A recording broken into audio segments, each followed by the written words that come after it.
Welcome to Math 251. Our course is called Matrix Algebra, also known as Linear Algebra.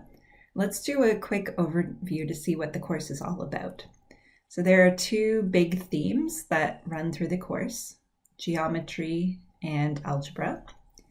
On the geometry side, we'll be able to do things like measure lengths, distances, angles in both 2D and 3D. And on the algebra side, we'll be developing general formulas, especially to handle higher dimensions. So you might wonder, well, why do we really need more than 3 dimensions since we live in essentially a 3-dimensional world? Well, for example, let's say you wanted to track an object's location through space. Let's say we've got a moving object, so we're tracking its XYZ position. And suppose its temperature is changing, so we're tracking temperature as well.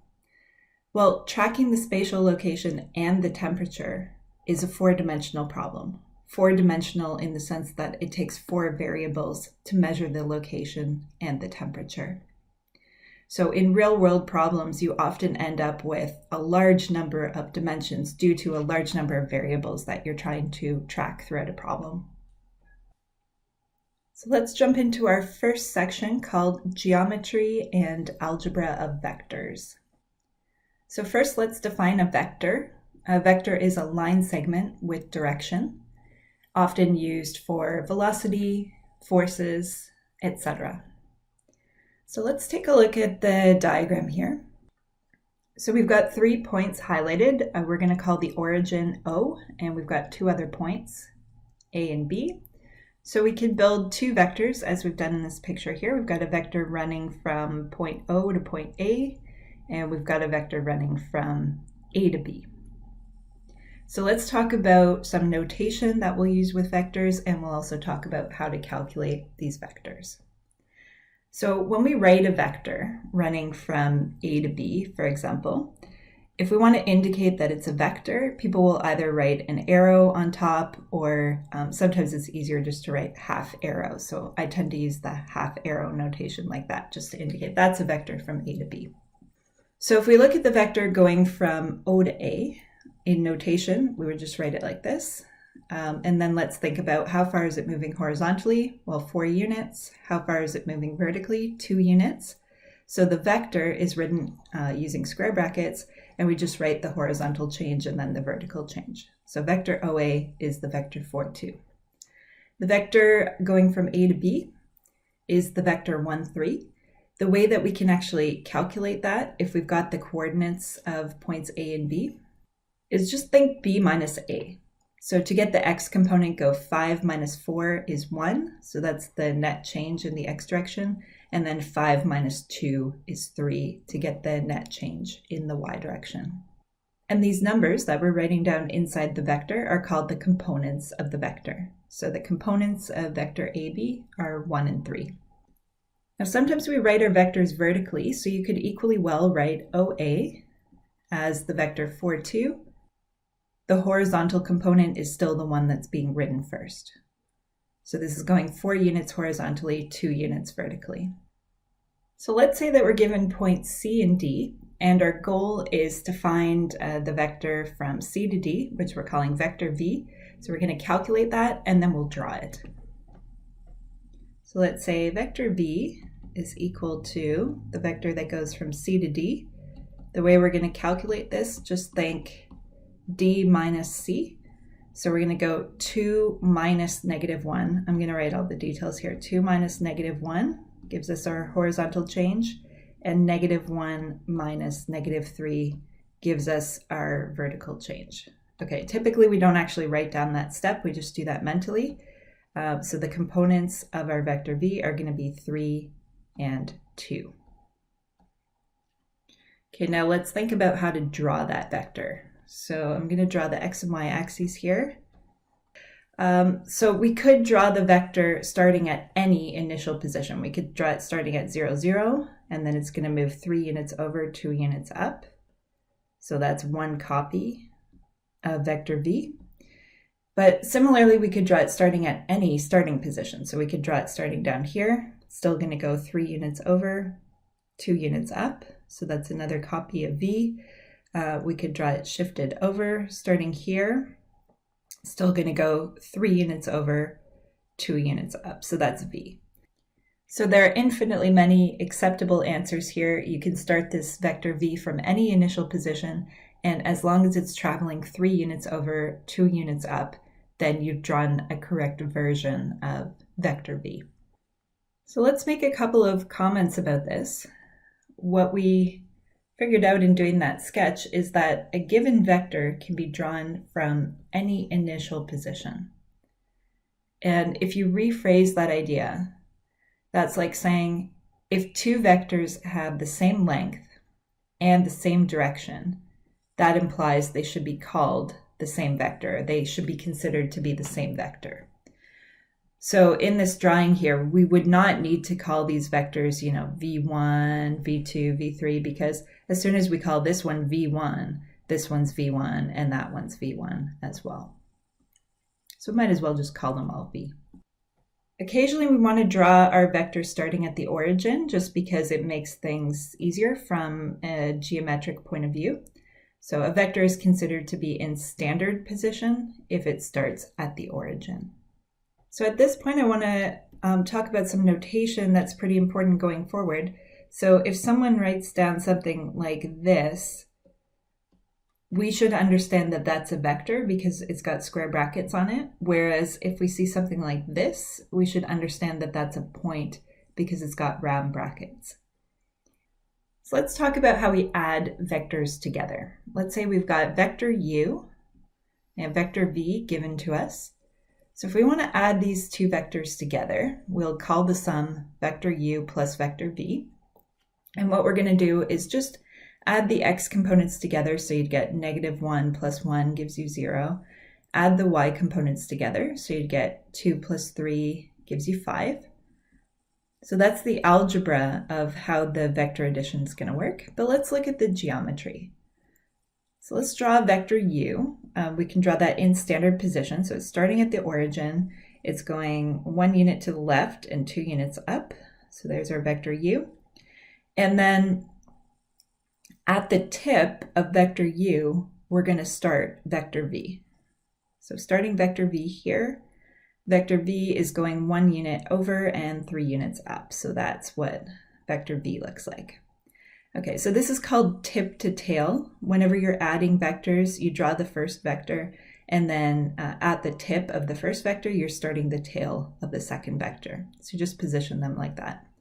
And then to understand geometrically what the addition of the vectors looks like, the u plus v, start where the first vector starts, so at the tail of the first vector, and go all the way to the tip of the second vector and look at what vector we've produced. So we can see it highlighted here. I'm going to shade it in darker markers so that we can see it. So it's going just 5 units vertically. That's our vector u plus v. That's the 0, 5 that we created just by adding those 2 vectors together. So that's the geometry of how vector addition works.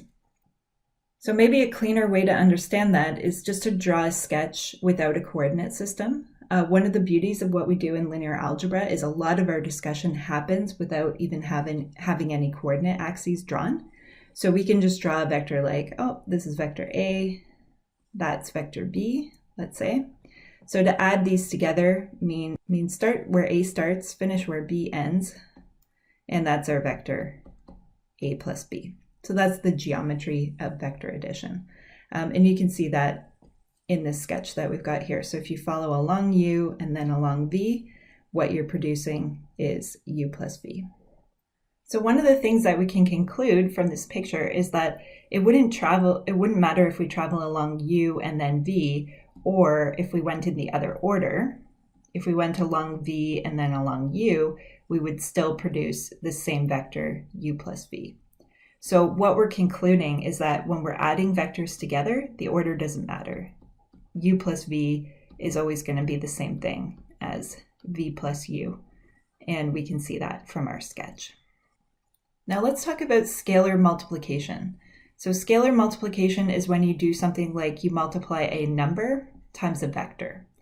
Often a number is called a scalar, so that's where the name scalar multiplication comes from, just multiplying a constant times a vector. Okay, so let's say that we've got a vector v that looks like 1, 3. So to take 2 times that vector just means multiply each of your components by 2. So you would get 2, 6.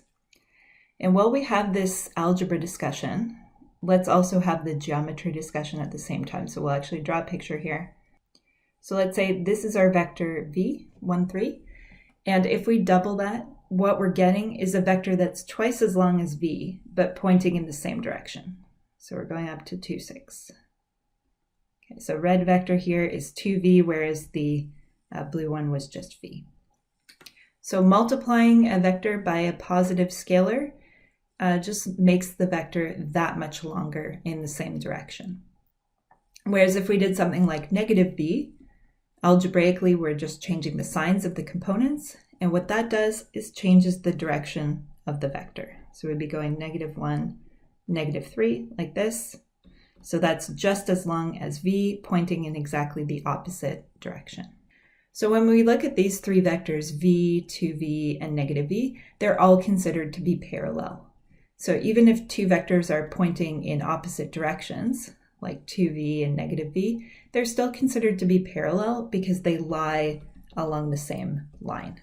So vectors that lie along the same line are parallel. So we've talked about how to add vectors, we've talked about how to scalar multiply, and therefore we have all the tools we need to subtract one vector from another. So let's say we wanted to do 2, 6 minus 3, 4. Okay, so technically what we're doing here is we're multiplying the second vector by -1. So that -1 just gets multiplied through, and then it becomes a vector addition problem. So you get -1, 2. Okay, now on a more intuitive level, I think most people would just say, oh, okay, that just means do the subtraction on each component. So you go 2 minus 3 gives you your -1, and you go 6 minus 4 gives you the +2. And that's really the best way to think about vector subtraction. So let's look at the geometry of subtracting vectors. So we've got a diagram here showing vector u and vector v. And we've got this unknown vector, question mark, that we want to describe in terms of u and v. So let's see if we can figure it out. So this question mark, this unknown vector, let's describe what it does. So to say it goes this way is the same thing in vector language as saying, well, it must go backwards along v and then forwards along u. So let's see if we can express that algebraically. So when you go backwards along a vector, that's like saying you're traveling along -v, because -v is a vector that's just as long as v, but in exactly the opposite direction. So -v, and then we would want to go forwards along u. So when we say then, we're doing a vector addition, and what we're adding on is vector u. So you could say -v plus u, but I would say that's a bit more natural if you write it as u minus v. So we can encode this idea just with a different diagram here. Let's draw a bigger picture. So let's say this is vector u, this is vector v. Often what we'll see is a parallelogram where we've got 2 copies of v, 2 copies of u. And what we've just talked about is the vector that goes this way. So that's the vector u minus v. And if you had decided to run that vector in the opposite way, so let's say instead you wanted to talk about this vector here, well, one way to think about it is, well, it would just be the opposite sign of what we just talked about. So it'd be -u plus v, which we might call v minus u. But the way you would actually figure that out geometrically is you'd say, well, what would I need to do to create this vector? I would need to travel along v and then go backwards along u. So v minus u would be the best way to say that. So notice that we've talked about the addition, subtraction, scalar multiplication of vectors. And for each of those topics, we've looked at, okay, how does the algebra work? How does the geometry work? And this is going to be a theme throughout the course. Pretty much every topic that we look at, we're going to look at the 2 sides, the algebra and the geometry, and just try to weave them together. So here's one more problem involving vector addition. Often we'll have three vectors in the mix, and what we'd like to do here is draw u plus v plus w. So the way I would approach this is I would just think about drawing u plus v first. So let's imagine that vectors u and v define a parallelogram, because it's just so nice that the sum will be a diagonal of that parallelogram. So that's our u plus v there. And w is a vector that goes just straight vertically like that. Now, remember that a given vector can be positioned at any starting point. So in our diagram, we saw w sitting over here, but there's no reason that it needs to be over there. If we would now like to add w to u plus v, then we really want to imagine w sitting over here. So we're just going to reposition w. Still going the same, it's still got the same length and same direction as it did originally. And now we can add w to u plus v. So we're going to get this vector here that starts where u started and that finishes where w ends. And so this big red vector here, that's u plus v plus w. So geometrically, if you wanted to imagine that u, v, and w form a box, I'm going to draw it for a second without the arrows just so that it's a little bit cleaner. So think of u and v as forming the base of the box, and then w is here helping to create the sides. So we've got this box that looks like this. Then u plus v plus w is just starting at one corner and going all the way to the opposite corner. And again, what we can emphasize in this diagram is that order doesn't matter when adding vectors, because technically what we did was we chose to do u plus v first, and then we chose to add w to that. But you can check that if you decided on another order, you would still create the same vector. For example, let's say we wanted to try w plus u and then add v to that later. So let's do a little bit of labeling in this sketch here. So w is the vector that goes up vertically, u is the vector that goes back, and v is the vector that goes over. Okay, so if we decided to do this order here, w plus u and then plus v, we would go w plus u creates this vector that goes diagonally along that side there. And then if we added v to that, we would still be creating this big red vector, which we said is u plus v plus w. So I'm just going to write etc. here, because if you try doing this in any one of the 6 possible orders, you will always be creating that same red vector. So as long as we're adding vectors, order does not matter. Now let's look at a quick definition. This is a piece of notation that we'll see a lot in linear algebra.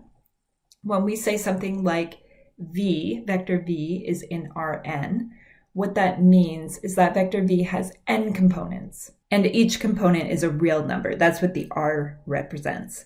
But to be honest, it's really the number of components that's important to us. So the 2 situations that we'll see a lot is where we have a vector in R2, so we're just drawing the xy plane. We'll also see situations quite frequently where v is in R3, which means we're drawing 3-dimensional space.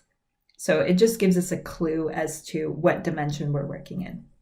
So let's do a little bit of practice here with drawing vectors in 3-dimensional space. We'll just do a quick example. So let's say vector v looks like 1, 3, 2, and we're going to try to draw this in 3-dimensional space. So I think I'll redraw the diagram beside so that you can see this developing. First thing we should probably talk about is our axes. So the typical way to draw the XYZ axes for our course is to imagine that the x-axis is just coming straight out of the page at you. So we usually draw it slanted like this. So x is coming right at you, y is going to the right, and z is going up.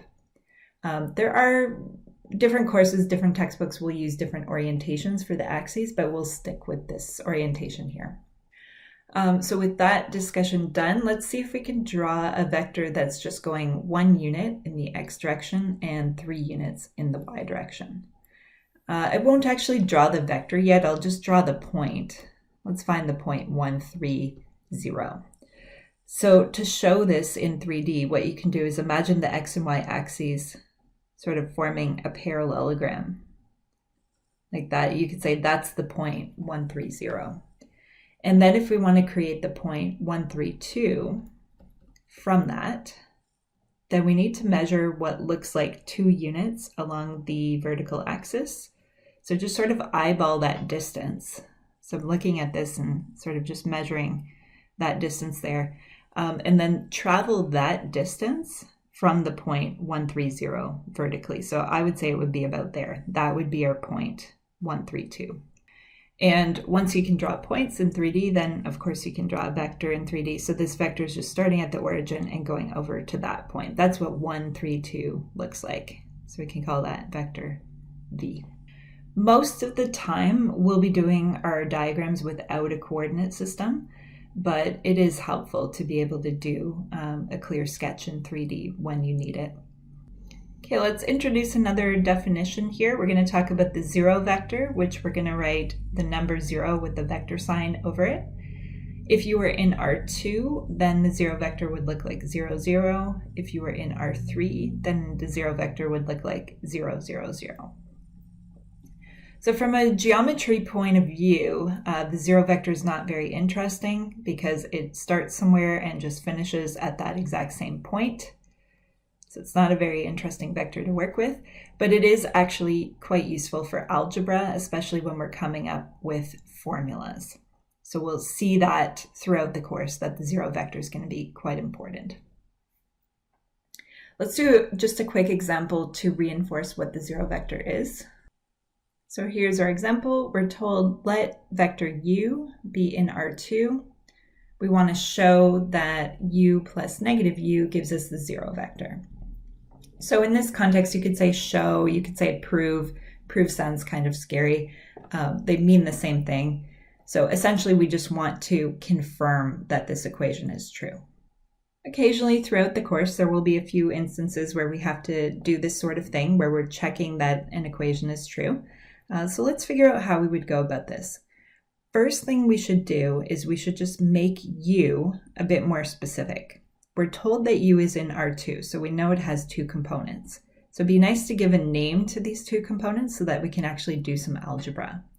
And the usual way to do that is if your vector is called u, usually we call the first component u1 and the second component u2. So we can say let u be that. Okay, now we've got some numbers to actually calculate with. And when you want to confirm that an equation is true, generally what you want to do is start with the more complicated side. So I would say that would be the left side. I would start with vector u plus negative vector u. And what we're trying to do logically is through a sequence of steps, we're trying to create the right side. So if we can do that, then we've shown that these 2 things are equal. All right, so first step, we're just going to use the fact of what u is. U is u1 comma u2. So we're going to add u to negative u. Okay, well, negative u is what you get if you just multiply the components of u by a negative. And then we're going to do our usual addition. u1 minus u1 would be 0. u2 minus u2 would be 0. So sure enough, that gives you the 0 vector. So I would say geometrically, the idea that we just showed was obvious. So geometrically obvious that if you start with any vector u and then you run backwards along that vector, that you're just going to get back to where you started. In other words, you're creating the 0 vector. But there are places in linear algebra where we do want to confirm a formula just from an algebra point of view, even if something is geometrically obvious. So that's what we're emphasizing here. Right, next example, let's solve for vector x in the following vector equation. The main thing we need to know here is that we're going to follow the usual arithmetic rules. So for example, you can distribute the 3 on the right side to say 7x minus a equals 3a plus 12x. You can add a to both sides, so you can say 7x equals 4a plus 12x. At the same time, you could subtract 12x from both sides. So negative 5x equals 4a, and then you can divide both sides by negative 5. So x equals negative 4/5 of a. So just a quick example to illustrate that you're distributing a constant or adding, subtracting, dividing, all work as usual. Okay, next example, let's say w is written as a sum of two vectors. And this is actually a really common setup in linear algebra, so common that I want to define a definition, a piece of terminology just to talk about this setup. So the setup we're looking at is where we've got a vector equal to some constant times a vector plus another constant times another vector. So really common setup. When you see that setup, we're going to say w is a linear combination of 1, 1 and 0, 2 with coefficients -3 and 2. So the main piece of terminology to pull out of this is linear combination. So you've got a linear combination when you've got some vector, let's say v, is equal to a number times a vector, let's call it a, plus another number times another vector. We would say vector v is a linear combination of vector A and vector B. So with this setup, we're just going to do a couple of quick calculations. What we're going to do in part A, find W algebraically. Okay, so that just means take the highlighted stuff that we can see in the question. Let's just do a little bit of simplification on the right side and figure out what W looks like. So we would multiply the -3 through, we would multiply the 2 through the second vector. So we would say W is equal to that sum, which works out to -3, 1. So that's from an algebra point of view how we would find W. But we could equally well find W geometrically. And this, I think, is where things get a little bit more interesting. So what I'm going to do is just copy on the side here what we were given so that we can scroll down the page. So W was -3 times 1, 1. Plus 2 times 0, 2. And we're going to try to find W geometrically. Okay, well, the idea is to think of these two vectors, the 1, 1 and the 0, 2, as giving us new axes for the problem. So we've essentially got a 1, 1 axis here, and we've got a 0, 2 axis here. If you want, you can call these A and B. Because if you do that, then you can just label them more quickly in the sketch. So we've got this A vector and we've got this B vector. Okay, and what are we trying to do? We're trying to figure out what happens if we go -3 times A. Okay, so that's the opposite direction of A, 3 times as long. So there's our -3A. And then we're going to go plus 2B. But we're going to be adding that to the vector -3a that we just built. So starting at the tip of -3a, we're going to go 2b. So that's going to be twice as long as b, but in the same direction. So there's our 2b. And to add these together just means position these tip to tail and look at the result. So the result is this black vector here. I might highlight it that we can see it more easily. That is our vector w. -3a plus 2b. So notice how the actual x and y axes became irrelevant here. We didn't need them. So we had vector A going like this, we had vector B going like this, and we said -3a looks like that, 2b looks roughly like that, and so therefore we can build our vector w like that. No xy coordinate system needed, just vector A and vector B. So to find a linear combination geometrically means forget about your original axes and just think about your new axes that are formed by your two vectors, and then go correct distance along each of those two vectors to build your vector W. So let's put this into practice with a bigger example. So let's write the vector 4, 1 as a linear combination of the vector 1, 1 and 0, 2 by graphing. So the fact that it says by graphing means treat it as a geometry problem rather than an algebra problem. All right, so what's going to be important here is the vector u which is 1, 1. So let's label that. And the vector v, which is 0, 2. Okay, so we'll label that. And then we could also draw the vector that we're trying to build, which is vector w, which is 4, 1.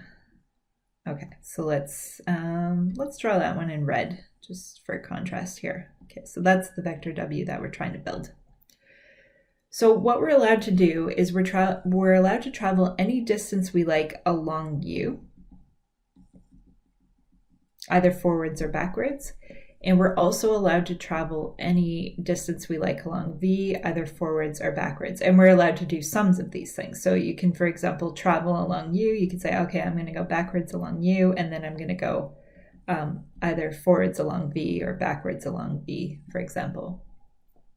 So let's start at the origin, and let's try to figure out a path that's going to take us to the tip of w.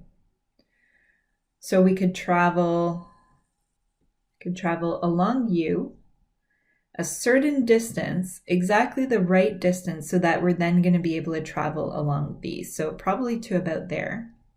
And then v is running straight up. We would like to run straight down. That's fine. That'll be equivalent to going backwards along v. So that's sort of the path that we want to take. And then let's just eyeball this. So if we had drawn a careful enough sketch, we should be able to figure out the exact multiples to go along these vectors. So it looks like we traveled from the origin up to the point 4, 4.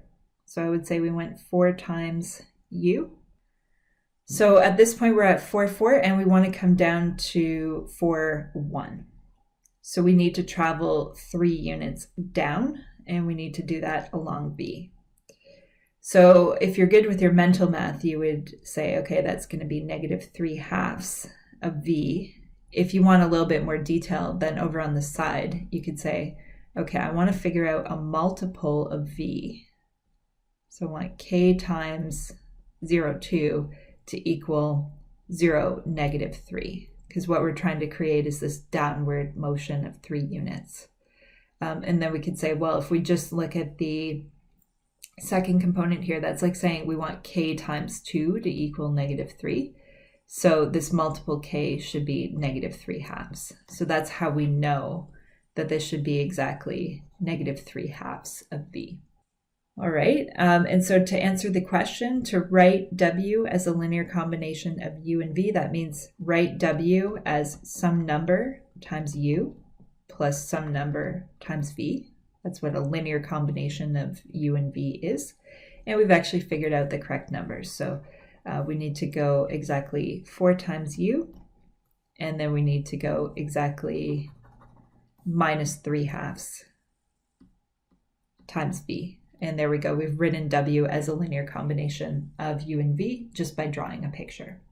So you might wonder, how can we do this from an algebra point of view? So later on in the course, in chapter 2, we'll have the tools to do this. If you wanted to do this algebraically, you would say, let w be some unknown number times u plus some unknown number times v. We would usually call those unknown numbers c1 and c2. And so that would create a vector equation like 4, 1 equals c1 times 1, 1 plus c2 times 0, 2. And what that's going to do is actually give us a system of equations, because you get one equation for the first component that says 4 has to equal c1 plus 0, c2. And then you get a second equation from the second component that says 1 has to equal c1 plus 2, c2. And then we'll talk, chapter 2 is all about solving systems of equations. So from there, you could solve that system and get your coefficients. But if we did that algebraically here, we would be missing the point, because the point of what we're doing in this section is just the geometry of the linear combination. So let's focus on just doing it using the picture. So we're going to do one last example here just to make sure that we're brushed up on our trig. So part A, let's say we're given a circle centered at the origin that has radius 5. And let's say that we've got a vector that's making a 30-degree angle. with the positive x-axis. Let's call that vector u. And what we want to do is find vector u. So meaning just find the components of the vector. Okay, so let's think back to trig. I'm going to draw our special 30, 60, 90 triangle. So if that's 30 degrees there, hopefully you remember the side lengths of that triangle. That's 1, root 3, and 2. Smallest side across from the smallest angle, longest side across from the biggest angle. And then what we're going to do is just scale this up, because the fact that this circle has radius 5 tells us that this vector here has length 5. Any ray out from the origin to the circle is going to have length 5. So what we want to do is just multiply this triangle by a constant to create a situation where the hypotenuse has length 5.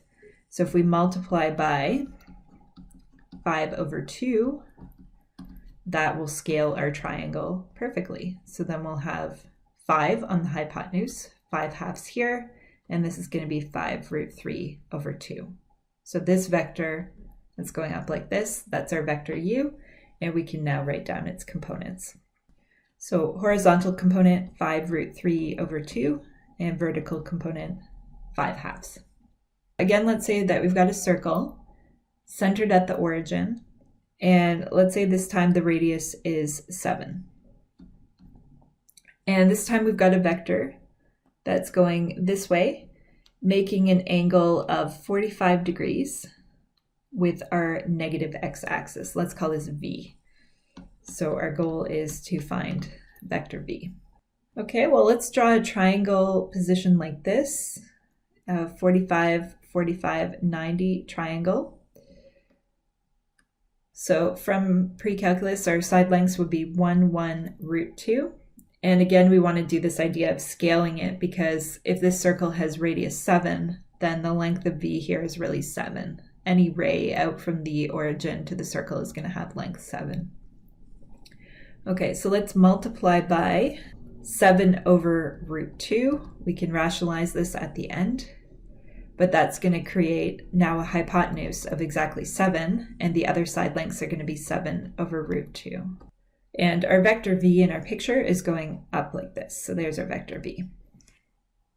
So a couple things to be careful about on this one. I think I'll write the answer down over here. So probably the most important thing to be careful about is just the signs, because when you draw a triangle, the lengths are always positive in a triangle. So when we look at the base here, we would say, yeah, that length is 7 over root 2.